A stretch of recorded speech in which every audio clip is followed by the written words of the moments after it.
Alhamdulillah, alhamdulillahi ahadis somad, lam yalid wa lam yulad wa lam yakul lahu kufuwan ahad. Asyhadu an la ilaha illallah wahdahu la syarika lah, lahul mulkul alam, wa asyhadu anna Muhammadan abduhu wa rasuluh sallallahu alaihi wasallam sayyidul alam. Allahumma shalli wa sallim ala hadzal nabiyil karim wa ala alihi wa ashabihi wa man tabi'ahum bi ihsanin ila yaumiddin.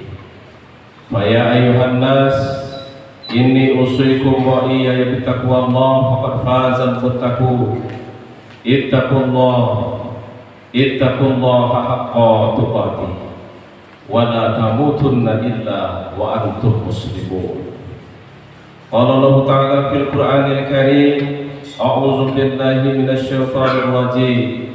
Bismillahirrahmanirrahim. La in syakartum la azidannakum wa la in kafartum inna 'adzabi lasyadid. Shadaqallahu al-'azim. Hadirin jamaah Jumat yang dirahmati oleh Allah Subhanahu wa taala. Kembali segenap puji dan syukur kita serahkan kepada Allah Subhanahu wa taala. Alhamdulillah, berkat limpahan rahmat dan karunia dari Allah Subhanahu wa taala, sampai saat ini kita masih berada dalam keadaan sehat walafiat. Yang barangkali kita sudah sering mendengar kata-kata sehat walafiat. Apakah itu sehat walafiat? Sehat walafiat itu adalah seketika kita memiliki kaki dan kaki itu bisa dilangkahkan, maka itu disebut dengan sehat. Tapi apakah kaki itu sudah walafiat? Belum tentu. Seketika kita punya mata dan mata itu bisa melihat, artinya itu sehat. Tapi apakah sudah walafiat? Itu belum tentu. Jadi apa itu sehat walafiat? Seketika kesehatan itu digunakan untuk yang baik, maka itu disebut dengan sehat walafiat. Kita punya kaki dan kaki itu kita langkahkan ke tempat-tempat yang baik. Kaki itu kita langkahkan menuju rumah Allah, menghadiri setiap panggilan-panggilan Allah, maka kaki itu disebut dengan kaki yang sehat walafiat. Seketika mata melihat sesuatu yang baik, sesuatu yang bermanfaat, yang tidak dilarang oleh Allah Subhanahu wa taala, dan seketika suatu melihat yang berpahala melihatnya, maka itu disebut sehat walafiat. Tapi seketika mata digunakan untuk melihat sesuatu yang haram, sesuatu yang dilarang oleh Allah dan Rasulnya, dan melangkah ke tempat-tempat yang tidak diredai oleh Allah, itu bukan sehat walafiat, tapi sehat wasayyi'at. Karena kesehatan yang dimiliki untuk sesuatu yang buruk di hadapan Allah Subhanahu wa taala. Alhamdulillah, pada kesempatan ini tidak ada paksaan dari siapapun. Kita hadir melangkah menuju rumah Allah ini betul-betul karena mensyukuri nikmat Allah Subhanahu wa taala. Kemudian salawat dan salam kepada Nabi besar Muhammad Rasulullah sallallahu alaihi wasallam. Allahumma shalli ala sayyidina Muhammad wa ala ali sayyidina Muhammad. Assalamualaikum ya Rasulullah, assalamualaikum ya Habibullah. Hadirin jamaah Jumat yang dirahmati oleh Allah Subhanahu wa taala, Nabi mengatakan ada dua nikmat yang selalu terlupakan oleh manusia. Nabi tidak menyebutkan umatku, akan tetapi Nabi mengatakan manusia. Mana nikmat yang sering terlupakan oleh manusia? Yang pertama adalah sehat, yang kedua adalah waktu longgar. Banyak orang yang lengah di waktu sehat. Banyak orang yang kadang-kadang menganggap kesehatan itu sesuatu yang biasa-biasa saja. Tapi kapan dia merasakan kesehatan itu sangat berharga? Ternyata seketika dia mengalami sakit.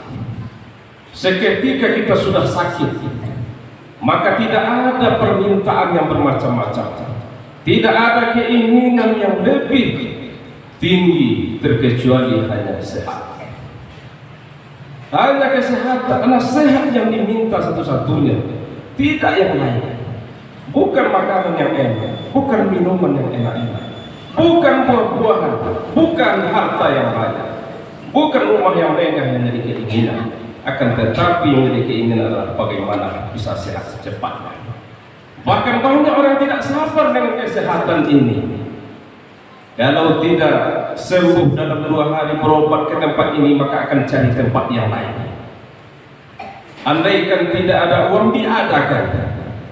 Andai tidak ada harta yang lain, apa yang bisa dijual? Begitu bagaimana kita ingin sehat, sehingga sesuatu apapun yang ada pada yang kita miliki seolah tidak berharga terkecuali ada sehat.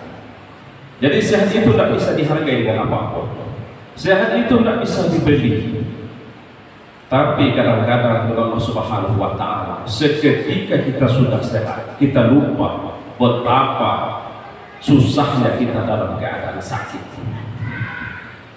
Sering lupa kita ingat kepada Allah Subhanahu wa Ta'ala, tapi padahal di waktu kita sakit itu setiap saat ingat Allah, setiap saat istighfar, setiap saat menyebut nama Allah. Ya Allah, cepat sembuh, astagfirullah, astagfirullah. Setiap saat ingat Allah. Tapi begitu kita sehat, mengingat Allah tidak seperti kita dalam keadaan sakit. Mestinya apa yang kita lakukan? Ingat akan Allah itu sama seperti kita dalam keadaan sakit. Hadirin Allah Subhanahu wa Ta'ala, inilah yang sering terlupakan oleh kita. Yang kedua, yang sering terlupakan adalah waktu senggang. Di saat kita sehat, kemudian ada waktu luang, kadang-kadang waktu itu habis begitu saja. Habis begitu saja untuk bercerita-cerita sesuatu yang tidak bermanfaat. Habis waktu itu untuk sesuatu duduk yang tidak ada kaitannya dengan mendekatkan diri pada Allah Subhanahu wa Ta'ala. Habis begitu saja, seharian habis. Padahal mestinya di waktu kita luang, apa yang mesti kita buat, maka buatlah sebelum datang waktu itu sempit. Sewaktu belum datang waktu itu sibuk kepada kita. Kalau sudah sibuk, maka banyak hal-hal yang tidak bisa terlaksana oleh kita. Maka sewaktu masih ada waktu luang kita, maka manfaatkan dengan sebaik-baiknya. Ini yang sering terlupakan oleh manusia, kata Nabi. Hadis Allah Subhanahu wa Ta'ala, Allah katakan, la in syakartum la azidannakum wa la in kafartum inna adzabi lasyadid. Barang siapa yang mensyukuri nikmatku, kata Allah, maka aku akan tambah nikmat itu. Dan barang siapa yang tidak mensyukurinya, maka ingat, kata Allah, azabku sangat pedih. Hadirin Allah Subhanahu wa Ta'ala, bersyukur kepada Allah itu sudah pasti. Jangankan kepada Allah, kepada sesama manusia pun kita mesti harus berterima kasih. Karena dalam sebuah hadis dikatakan, man lam yashkurillah, man lam yashkurin nas lam yashkurillah. Barang siapa tidak pandai bersyukur kepada manusia, berterima kasih kepada sesama manusia, maka dia dianggap tidak berterima kasih kepada Allah Subhanahu wa Ta'ala. Jadi orang yang tak pandai berterima kasih kepada sesama, maka dia dianggap belum bersyukur kepada Allah Subhanahu wa Ta'ala. Ini menunjukkan bagaimana kita mesti harus berterima kasih kepada orang-orang yang tentunya yang pertama sekali adalah orang paling berjasa dalam hidup kita. Bahkan dalam Al-Quran dikatakan, surah Al-Baqarah ayat 237, wala tansawul fadla bainakum, jangan pernah kamu lupakan kebaikan di antara kamu. Ini menunjukkan bagaimana kita mesti berterima kasih kepada manusia. Bahwa berterima kasih kepada manusia itu bukan perintah dari siapa-siapa, akan tetapi adalah perintah dari Allah Subhanahu wa Ta'ala. Karena kita mesti membutuhkan orang lain, bermacam-macam kebutuhan kita. Kita butuh bantuan orang lain di bidang pendidikan. Kita butuh bantuan orang lain di bidang ekonomi. Kita butuh bantuan orang lain di bidang keagamaan dan lain sebagainya. Kita butuh orang lain. Oleh karena itu kita mesti berterima kasih kepada sesama. Lalu kata Allah Subhanahu wa taala, apa itu syukur? Menurut salah seorang imam ahli tafsir yang bernama Syekh Tontowi, dalam kitabnya At-Tafsir Al-Wasithah, beliau mengatakan syukur itu adalah isti'malun ni'am fima khuliqat lahu, mempergunakan nikmat itu untuk apa nikmat itu diberikan. Artinya apa? Menggunakan nikmat itu untuk apa nikmat itu diberikan oleh Allah. Maka gunakan nikmat itu sesuai kehendak Allah Subhanahu wa taala. Jangan digunakan nikmat itu sesuai dengan kehendak kita. Karena kehendak kita, keinginan kita bermacam-macam. Tapi gunakanlah nikmat itu sesuai dengan kehendak Allah Subhanahu wa taala.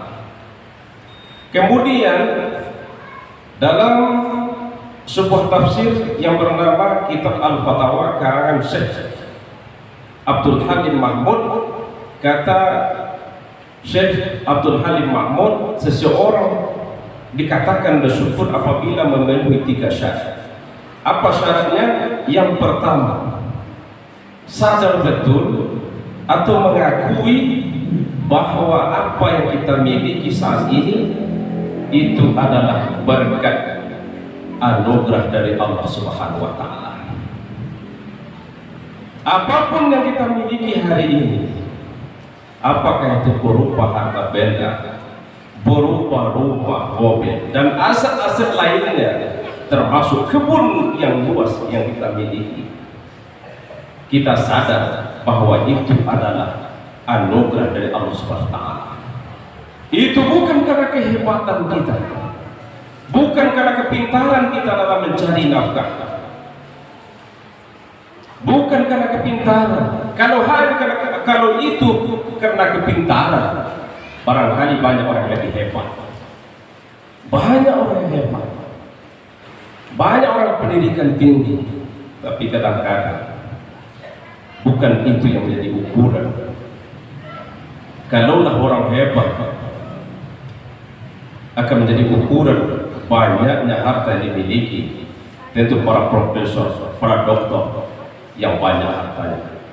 Tapi tidak, kadang-kadang hanya tamat SD, bahkan tidak tamat SD, memiliki harta yang luar biasa.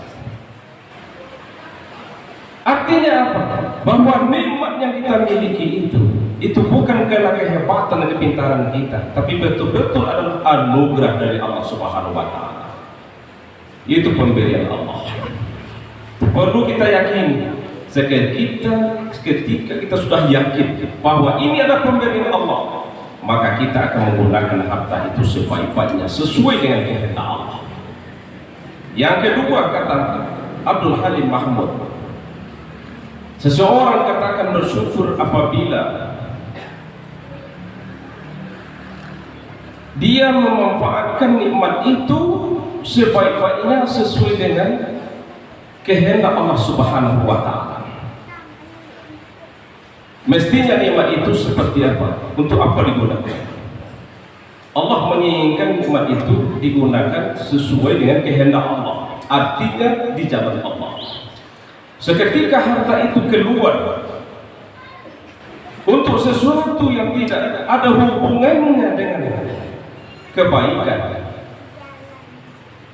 tidak ada hubungannya dengan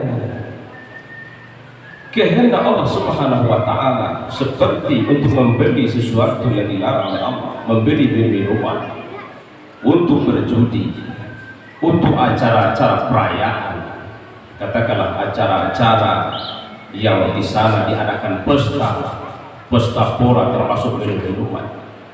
Dengan mudahnya harta itu keluar, itu artinya harta tidak dikeluarkan sesuai dengan kehendak Allah Subhanahu wa taala. Tapi seketika harta itu dengan mudahnya keluar untuk pembangunan masjid, untuk pembangunan WC masjid, dan untuk pembangunan madrasah, TPA dan sebagainya. Seketika itu keluar ke tempat-tempat yang seperti itu, itulah baru harta yang keluar di jalan Allah Subhanahu wa Ta'ala, dan itulah yang nanti akan bermanfaat di hadapan Allah, dan itulah yang nanti yang akan menjadi penolong kita di hadapan Allah Subhanahu wa Ta'ala. Tapi seketika harta itu keluar di jalan-jalan yang tidak baik, maka harta itu tidak dapat membantu kita hadir Allah Subhanahu wa Ta'ala. Ini yang kedua. Yang ketiga, kata Abdul Halim Mahmud, seseorang dikatakan telah bersyukur dia seketika banyak memuji Allah Subhanahu wa Ta'ala, banyak memuji Allah, mengucapkan alhamdulillah, alhamdulillah. Seketika kita memiliki harta banyak, maka perbanyaklah bersyukur kepada Allah dengan memuji Allah, termasuk salah satu yang mengucapkan alhamdulillah, dan juga termasuk seperti sujud syukur dan melaksanakan sholat sunnah lainnya dalam rangka mensyukuri Allah Subhanahu wa Ta'ala. Seketika ini dilakukan, maka kita termasuk orang yang bersyukur. Tapi seketika harta yang kita miliki ini membuat kita semakin lupa dengan Allah, semakin jauh dari Allah. Ingat saja nanti kata Allah, azabku sangat pedih. Jangan sampai harta yang kita miliki membuat kita semakin jauh dari Allah, semakin sulit kita beribadah. Andaikan itu terjadi, itu namanya adalah istidraj. Istidraj bentuknya yang bentuk nikmat, akan tetapi itu musibah, bencana yang Allah segerakan di dunia untuk kita. Bukan nikmat, akan tapi adalah istidraj. Kelihatannya yang bentuk nikmat, tapi adalah bencana. Makanya semakin banyak harta kita, semakin dekat dengan Allah. Semakin banyak harta kita, jangan semakin jauh dari masjid, semakin rajin ibadah. Yang kebanyakan yang kita lihat, semakin banyak hartanya, yang dulu rajin berjamaah, sekarang tidak sempat lagi berjamaah karena mengurusi hartanya, mengurusi kebunnya, mengurusi rukunya, tidak sempat lagi berjamaah. Kalau ini yang terjadi, itu adalah istidraj, bukan nikmat, akan tapi bencana. Mudah-mudahan hari Allah Subhanahu wa Ta'ala kita termasuk orang yang selalu mensyukuri nikmat Allah. La in syakartum la azidannakum. Barang siapa yang syukuri nikmatku, kata Allah, akan aku tambah nikmat itu. Wa in kafartum, jika kamu ingkar tidak mau mensyukurinya, maka ingat saja kata Allah, azabku sangat pedih. Faqtabi'ul absar la'allakum turhamun.